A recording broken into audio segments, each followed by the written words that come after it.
Good evening dear students.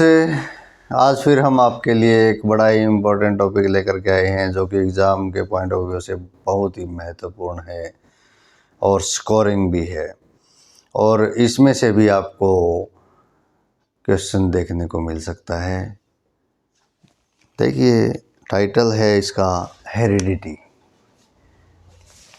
Heredity means आनुवांशिकता।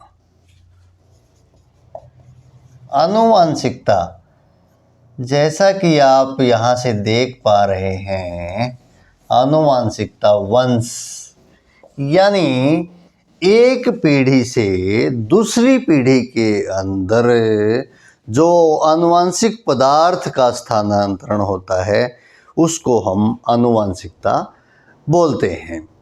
जैसा कि हम देखते हैं, मानव के अंदर पेरेंट्स यानी फादर और मदर का दोनों का इक्वल रोल है बच्चे के अंदर आनुवांशिक पदार्थ को ट्रांसफ़र करने में, यानी जो जेनेटिक मटेरियल जाता है वो दोनों से आता है। एक बार हम उस टॉपिक को देख लेते हैं जो कि बड़ा ही इम्पोर्टेंट है, उसके बाद हम आगे चलेंगे इसके अंदर। Sex determination. सेक्स डिटर्मिनेशन, मानव के अंदर, मानव में लिंग निर्धारण कैसे होता है ये सब। देखिए, आप सभी को पता है कि मानव के अंदर 46 क्रोमोसोम्स होते हैं। कितने होते हैं? 46, यानी 23 पेयर क्रोमोसोम होते हैं। 23 पेयर में से 22 पेयर जो होते हैं वो सोमेटिक होते हैं, और एक जो पेयर होता है वो सेक्स क्रोमोसोम्स का होता है। ये आपको समझने वाली बात है। क्रोमोसोम्स हिंदी मीडियम के स्टूडेंट्स ध्यान रखेंगे। क्रोमोसोम्स यानी गुणसूत्र। गुणसूत्र, सूत्र मीन्स आप वैसे ही देख पा रहे हैं, सूत्र गुणों का सूत्र, यानी जिसके पास गुण हैं, कौन से गुण के लिए कौन से गुणसूत्र। ठीक है, तो यहाँ से समझने की कोशिश करेंगे। अब हम चलते हैं कि पेरेंट्स से बच्चे के अंदर किस तरह से गुणसूत्र ये जाते हैं, और उसी को हम आनुवांशिकता बोलते हैं। आइए देखते हैं इसको।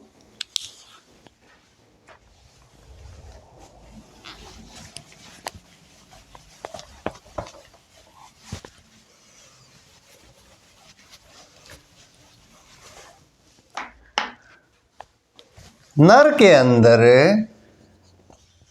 जो गुणसूत्रों का जोड़ा होता है सेक्स क्रोमोसोम्स का, वो होता है एक्स और वाई, और मादा के अंदर क्या होता है?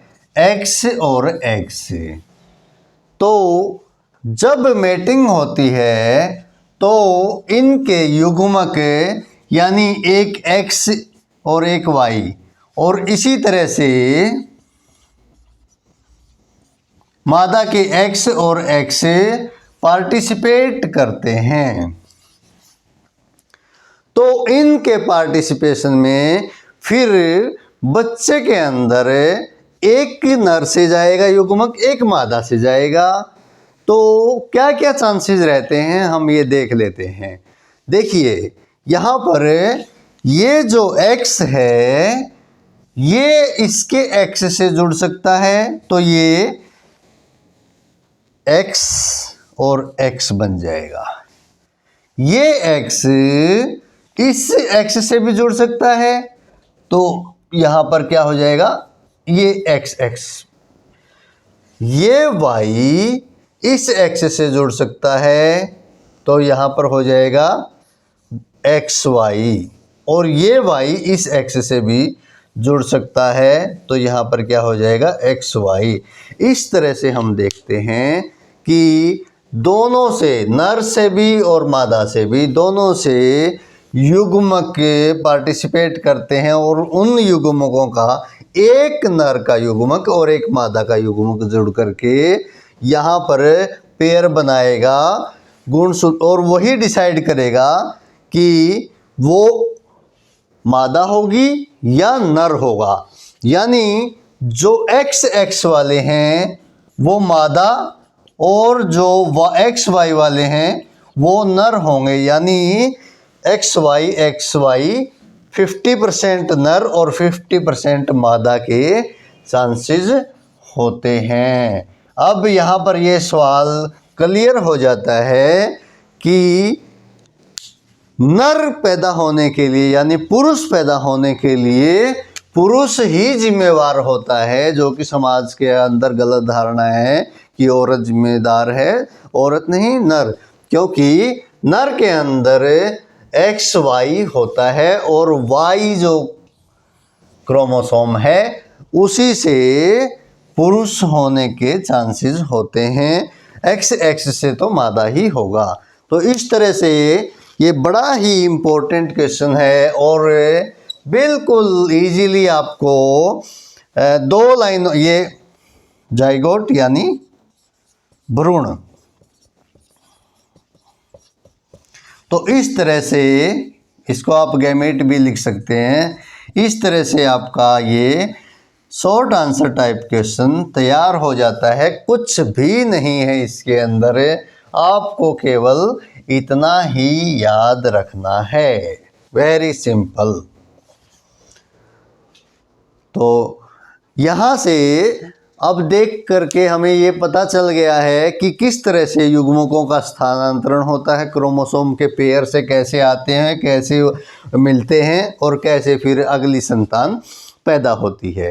तो इसी को देखते हुए मेंडल साहब ने भी आनुवांशिकता के ऊपर काफ़ी सारा अध्ययन किया है। उन्होंने मटर के पौधे के ऊपर किया है, जिस तरह से मानव के अंदर होता है उसी तरह से उन्होंने मटर के पौधे के अंदर भी ये कैरेक्टर्स की वेरिएशन देखना चाहा।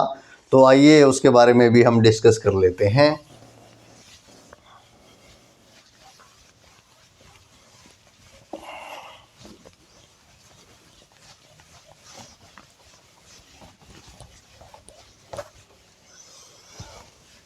मेंडल साहब ने 2 मटर के पौधे लिए,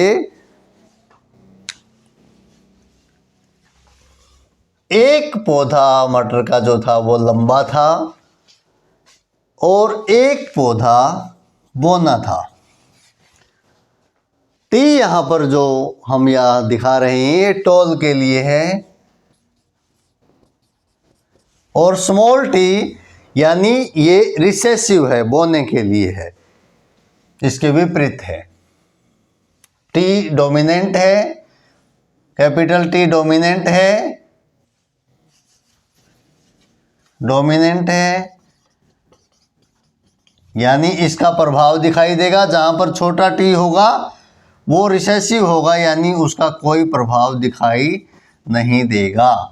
तो इन्होंने यहाँ पर क्या किया, दोनों पौधों का संकरण करवा दिया।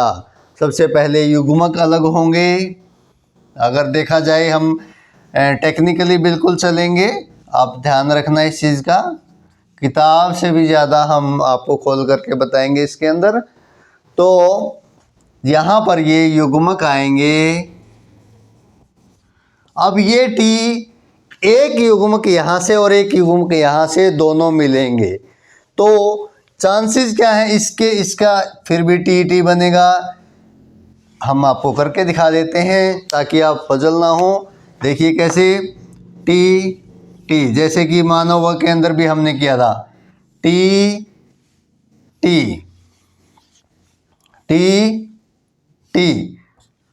और टी। आप देख रहे हैं बड़ा टी छोटा टी, बड़ा टी छोटा टी, बड़ा टी छोटा टी, बड़ा टी छोटा टी, यानी कि केवल जो F1 आ रही है, हमारी जो F1 प्रोजेनी आ रही है, जो F1 प्रोजेनी आ रही है, F1 संतति भी हम इसको बोल देते हैं, वो आ रही है बड़ा टी छोटा टी। तो मेंडल साहब ने देखा कि सभी के सभी जो पौधे थे, यहाँ पर टी डोमिनेंट है, यानी कि टी बड़ा जो है वो एक्सप्रेस करेगा, छोटा टी यहाँ पर रिसेसिव रहेगा, उसका कोई प्रभाव नहीं होगा। तो उन्होंने इस प्रोजेनी के अंदर देखा कि सभी पौधे जो थे लंबे थे। तो यहाँ से क्लियर कुछ नहीं हो पाया कि जो बोने पौधे का करैक्टर था वो अपने आप को एक्सप्रेस नहीं कर पाया, तो फिर बोने पौधे क्यों नहीं हैं। तो उन्होंने क्या करवाया, इस F1 का F1 से ही संकरण करवा दिया, सेल्फ पोलिनेशन जिसको हम बोलते हैं, अंत्य निषेचन।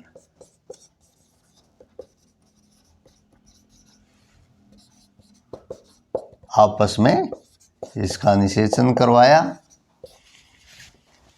तो यहां पर देखिए फिर से वही बात हो जाती है, टी से इन्होंने संकरण करवाया है। अब फिर से गैमेट यहां पर अलग होंगे, यानी युग्मक अलग होंगे, इसके भी दो हैं, इसके भी दो हैं। अब इनकी मेटिंग होगी और वो किस तरह से होगी, हम आपको एक टेबल के माध्यम से बना करके दिखा रहे हैं ये, ताकि आप इजी तरीके से इसको सीख पाएंगे। और क्योंकि ये तो सिंपल है, इसे नेक्स्ट वाले टॉपिक में काफ़ी कॉम्प्लिकेटेड होगा, इसलिए वहाँ पर भी हम उसी मेथड को फॉलो करेंगे। तो यहाँ पर देखिए आप बॉक्स बना लीजिए,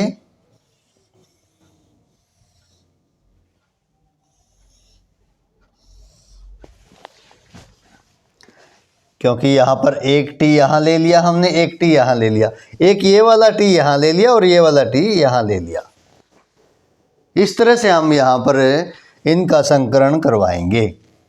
तो ये टी, बड़ा टी बड़ा टी, बड़ा टी छोटा टी, बड़ा टी छोटा टी और छोटा टी छोटा टी, ये कॉम्बिनेशन यहाँ पर बन सकते हैं।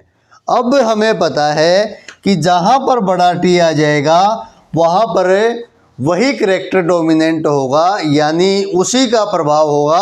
तो ये बड़ा टी वाले सारे लंबे पौधे हो जाएंगे और केवल छोटा टी जहाँ पर दोनों हैं वहाँ पर ये बोने ही रह जाएंगे, क्योंकि वहाँ पर ये रिसेसिव हैं, इनका कोई प्रभाव नहीं होगा, ये बोने ही रहेंगे, जैसा कि हम स्टार्टिंग में भी देख पा रहे थे।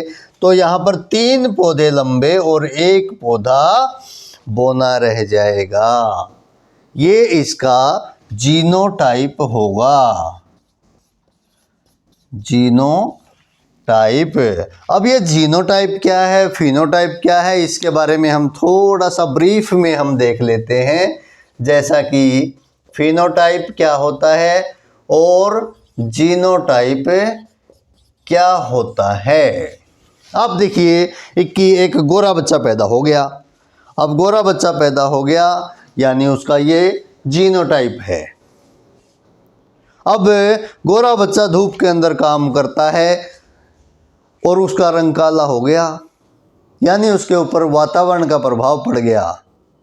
तो बच्चा गोरा था लेकिन अब वो वातावरण के प्रभाव के कारण काला हो गया है, यानी वो काला लग रहा है। तो ये जीनोटाइप प्लस एनवायरनमेंट मिल करके जो उसके ऊपर प्रभाव दिखाई दे रहा है, जीनोटाइप प्लस वातावरण, वातावरण का जो प्रभाव है, पर्यावरण बोल दीजिए या वातावरण बोल दीजिए, उसका जो प्रभाव पड़ा है, इसको मिला करके हम बोलते हैं फिनोटाइप। ठीक है, तो यहाँ पर जीनोटाइपिक मीन्स इतने लंबे होंगे और ये एक छोटा होगा। इस तरह से आपको केवल करके दिखाना है, ये आपको उसके अंदर एग्ज़ाम के अंदर ये सब नहीं लिखना है, केवल इतना ही लिखना है। ये आपको बिल्कुल खोल करके दिखा दिया गया है ना। ये लिखना है आपको, ये भी नहीं लिखना है, केवल आपको क्वेश्चन आएगा तो इसका संकलन करके दिखाना है। और ये F2 कहलाएगा। ये क्या कहलाएगा? F2 संतति। F2 progeny. इंग्लिश मीडियम वाले भी ध्यान देंगे। समझ में आ रही बात? आप इसको थोड़ा सा प्रैक्टिस कीजिएगा, थोड़ा सा टेक्निकल है लेकिन वेरी वेरी इजी। अब हम थोड़ा सा और इसका मेंडल साहब ने अभी एक कैरेक्टर की बात ये कर रहे थे, लंबा पौधा था ये, मटर के पौधे के ऊपर ये किया गया था।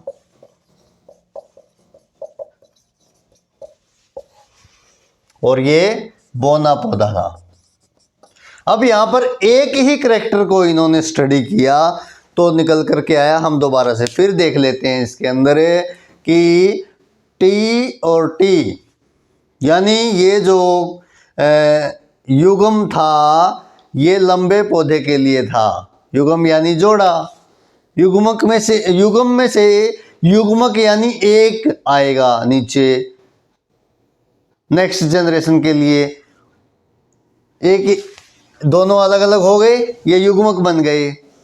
इस युग्म में से भी एक एक आए, ये युग्मक बन गए, सिंगल सिंगल। यानी ये अब मैटिंग करेंगे तो ये इसके साथ है, ये इसके साथ, ये इसके साथ है, इस तरह से कर सकते हैं। तो ये सभी निकल करके F1 जो पहली पीढ़ी आई, पहली पीढ़ी के सारे पौधे लंबे हुए। अब यहाँ से क्लियर नहीं हो पाया तो मेंडल साहब ने फिर इसका सेल्फ पॉलिनेशन करवा दिया। F1 का F1 के साथ ही करवा दिया। प्रोसेस वही सेम चलेगा। इसके भी दोबारा से युग्मक निकाल लिए, इसके भी युग्मक निकाल लिए और उन युग्मकों की आपस में मैटिंग करवा दी। तो ये चांसेस रहते हैं संतति के, ये संतान पैदा होगी। 3 लंबे हो जाएंगे और एक बोना रह जाएगा। तो 3:1 जीनोटाइप इसका हो जाएगा। क्लियर? तो इस तरह से हम इसको करके वहाँ पर दिखा देंगे। बड़ा ही इजी। अब मुझे भी लग रहा है कि आपको समझ में आ गया होगा बिल्कुल। इसी तरह से उन्होंने 2 कैरेक्टर्स को भी स्टडी किया, इकट्ठे से 2 कैरेक्टर्स।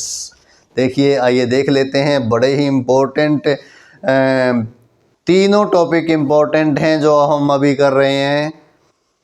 बड़े कोई भी आपको एग्ज़ाम के अंदर मिल सकता है, इन तीनों में से मिलेगा पक्का।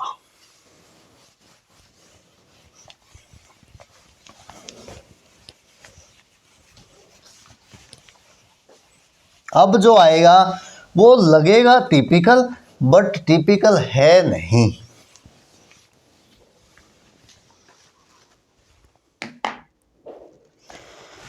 अब मेंडल साहब ने क्या किया, 2 तरह के कैरेक्टर मटर के बीज के अंदर ले लिए उन्होंने। क्या क्या लिए भाई? एक तो उन्होंने ले लिया राउंड,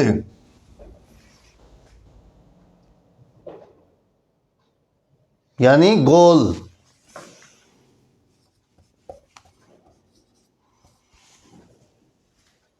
और कलर वाला ले लिया,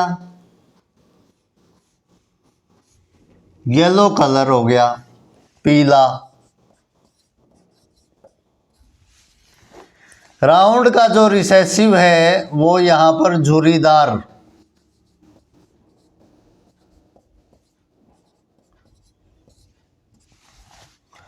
और येलो का जो रिसेसिव है वो ले लिया इन्होंने हरा।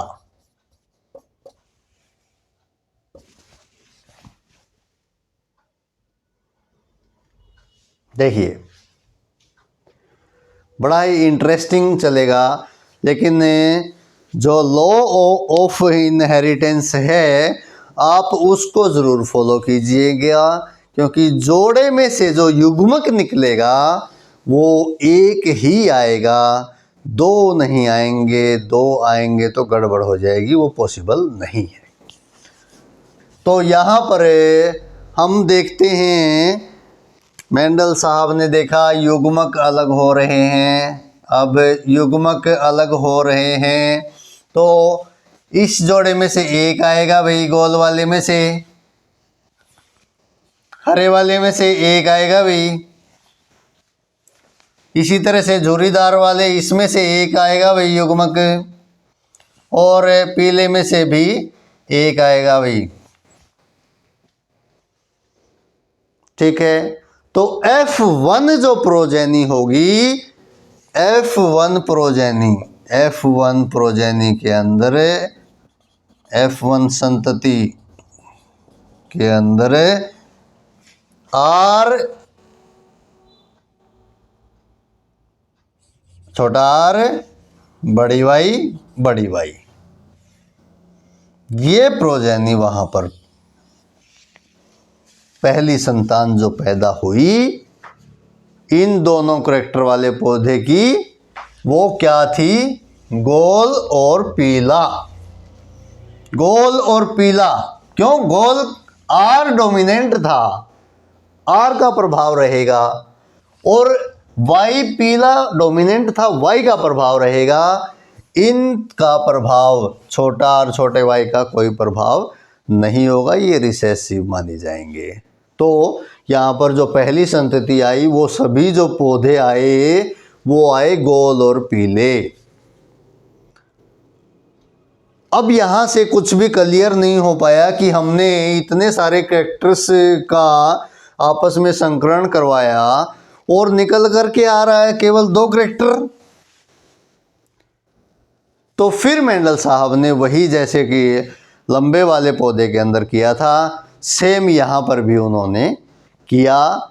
F1 से सेल्फ पॉलिनेशन करवा दिया, अंतःनिषेचन। तो फिर क्या हुआ? देखिए, इसको थोड़ा सा हम समझ के चलें कि दोनों कैरेक्टर्स को इकट्ठा रखना है यहाँ पर। अब किताब के अंदर आपको इतना खुल करके करवाया हुआ नहीं मिलेगा जो हम यहाँ पर आपको करवा के दिखा रहे हैं, तो इसलिए ध्यान से एक एक स्टेप को ध्यान से देखिएगा। F1 से पॉलिनेशन करवा रहा है ये। अब F1 क्या है? R R Y Y, R R Y Y।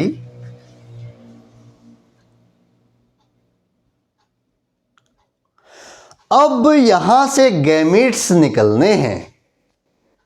सारा गेम यहीं पर है, आप समझने की कोशिश करना। जिस बच्चे ने यहां पर गलती कर दी वो बिल्कुल भी इस क्वेश्चन को नहीं कर पाएगा।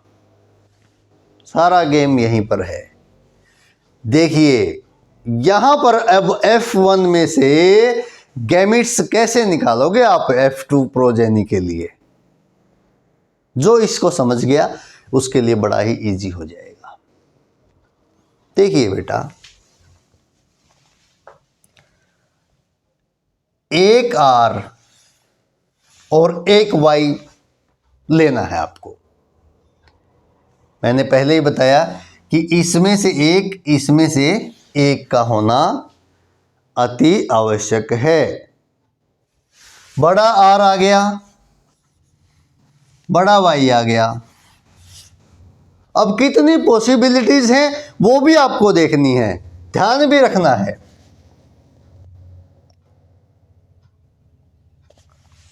बड़ा R आ गया, बड़ा Y आ गया, बड़ा R आ गया,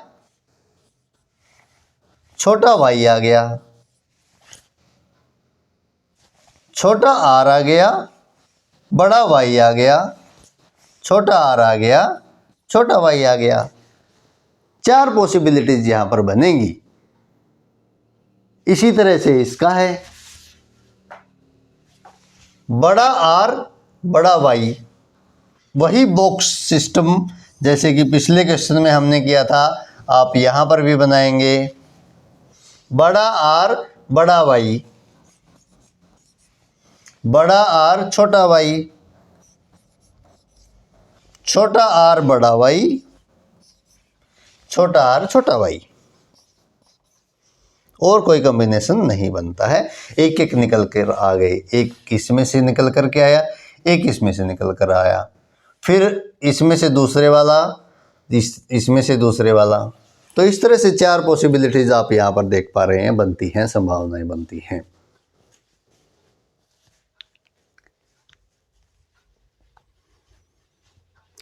यहाँ पर बॉक्स लगा लेंगे।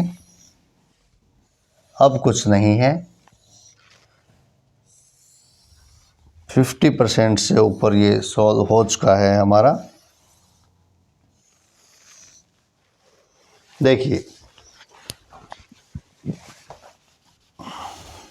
इस क्वेश्चन के आने के बड़े चांसेस रहते हैं। एग्जामिनर अगर मुश्किल क्वेश्चन डालना चाहता है इस टॉपिक पर तो इस क्वेश्चन को ज़रूर डालता है, इसलिए आप थोड़ा सा इसको केयरफुली करेंगे।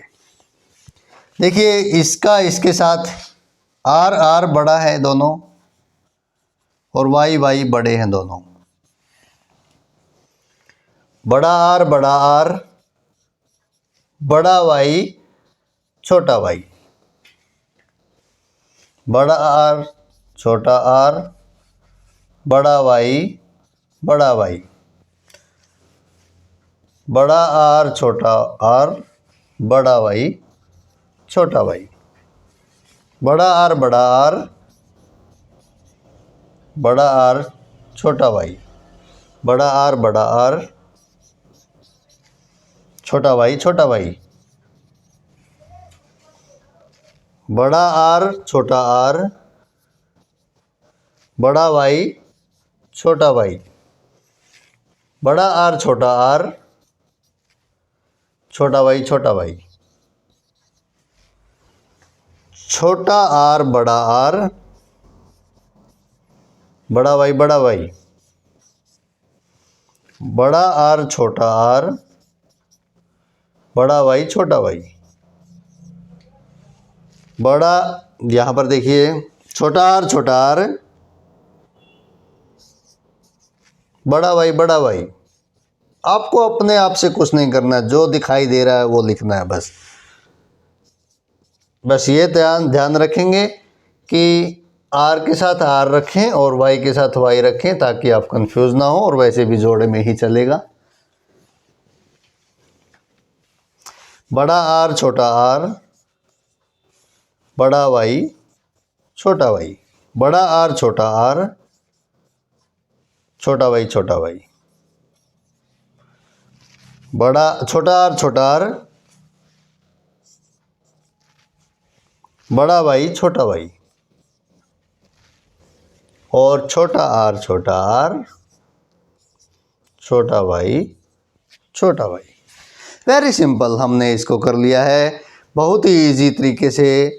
अब हम यहाँ पर ये देखेंगे कि यहाँ पर बड़ा आर और बड़ा वाई, चाहे वो एक भी क्यों ना हो, वो किस करैक्टर को बताएगा?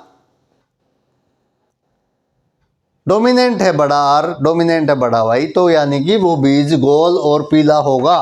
वो कितने हैं बड़ा आर बड़ा वाई वाले, हम केवल देखेंगे पहले।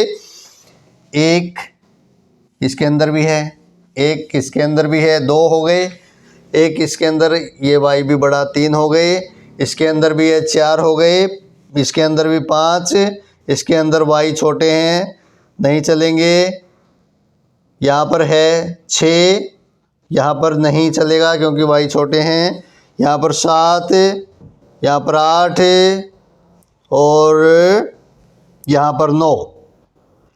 केवल 9 ऐसे हैं जिसमें एक बड़ा आर है और एक बड़ा वाई जरूर है। 9 ऐसे हैं। अब हम देखते हैं कि जिसमें या तो बड़े आर हों दोनों, या एक हो और वाई छोटा हो, वो देख लेंगे। एक जिसमें बड़े वाई बड़े हों और आर छोटे हों, वो देख लेंगे। पहले हम आर वाले देखते हैं, इनको छोड़ करके इनको आप जैसे कट कर लेंगे, जो आपके 9 हो चुके हैं साथ के साथ ही कट कर लेंगे। 1 2 3 4 5 ये साथ के साथ उसी टाइम कर लेंगे। 6 7 ताकि दोबारा से नहीं करना पड़े। 9 चले गई। अब ये बच गए हमारे पास, जिसमें हम पहले बड़ा आर वाला देखेंगे, चाहे वो एक भी क्यों ना हो या दोनों हो, लेकिन वाई छोटे हों। वाई का कोई मतलब नहीं है उसके अंदर, क्योंकि बड़ा आर बड़ा वाई हो चुका है। 1 2 और 3, केवल 3 हैं बड़े आर वाले। वाई छोटा है सभी में। अब बचता है क्या? अब बचेगा, देखिए भाई, अब बचेगा क्या? वाई वाला देख लेते हैं, बड़ा वाई वाला। चाहे वो एक छोटे आर होंगे, लेकिन वाई बड़ा होगा, एक हो या दोनों हो, क्योंकि डोमिनेंट है वाई, चाहे एक हो या दो हो, येलो ही होगा वो। तो यहाँ पर हो जाएगा 1 2 3, 3 हैं बड़े वाई वाले। ठीक है भाई, ओके। अब एक बच गया हमारे पास, जिसमें दोनों ही छोटा आर छोटा वाई है। तो छोटा आर छोटा वाई है, इसके अंदर आर छोटा ही था वाई वाले में, और इसमें वाई छोटा था। ये कैरेक्टर्स हमारे पास निकल करके आते हैं, यानी 9:3:3:1 ये जीनोटाइप आएगा F2 के अंदर। ये निकालने के लिए हमने यहाँ पर ये सारा किया था। इसको पूरे को हम क्या बोलते हैं? F2 progeny. F2 प्रोजेनी, यानी जो F2 संतान हुई है, संतति मतलब संतान, ये अगली पीढ़ी चल पड़ी, यहाँ पर इनका मेटिंग हुआ, ये पीढ़ी आई, इस पीढ़ी का हुआ, ये पीढ़ी आई। तो ये पीढ़ी जो आई है, इसमें ये कैरेक्टर्स आए हैं। अगर आप इसको 1-2 बार प्रैक्टिस करके देखेंगे, डेफिनेटली वेरी वेरी इजी। आप मेरी वीडियो को 1 बार देखिए, 2 बार देखिए, 3 बार देखिए, यकीन मानिए ज़िंदगी में कभी भी आप इसको भूल नहीं पाएंगे, और इतना इजी तरीके से किसी बुक में आपको कहीं पर भी नहीं मिलेगा। और श्योर है कि आपके पूरे मार्क्स इसके अंदर आएंगे। तो डियर स्टूडेंट्स, चैनल को शेयर ज़रूर करें। मैं बार बार रिक्वेस्ट कर रहा हूँ शेयरिंग के लिए, क्योंकि उन बच्चों का भला हो सकता है जिन बच्चों के पास अब तक भी साइंस में पास होने की भी उम्मीद नहीं है। और हमारा मकसद ही यही है कि साइंस के अंदर हर बच्चा अच्छे मार्क्स लेकर के आए। तो इसलिए आप इस चैनल को शेयर करें, सब्सक्राइब करें। और हम आपको बता देते हैं कि जैसे ही 10th का एग्ज़ाम हो जाएगा, हम यूपीएससी, पीसीएस और हर प्रकार के जो भी कंपटीशन के एग्ज़ाम्स होंगे, उसके लिए सीरीज़ शुरू करने जा रहे हैं। तो हमारे साथ और भी साथियों को जोड़ें, ताकि उनका भी भला हो सके। जैसे आपका भला हुआ है, उसी तरह से उनको भी जो है अच्छा कंटेंट मिल सके, कंसेप्चुअल क्लैरिटी हो सके, अच्छा मटेरियल मिल सके। और पीडीएफ के लिए आप हमारे टेलीग्राम चैनल पर ज़रूर जाएं, जिसका लिंक हमने डिस्क्रिप्शन बॉक्स में हम साथ के साथ हर वीडियो में दे रहे हैं। तो जुड़े रहने के लिए और आपके प्यार प्रेम के लिए बहुत बहुत धन्यवाद। मिलते हैं नेक्स्ट वीडियो में, तब तक के लिए जय हिंद।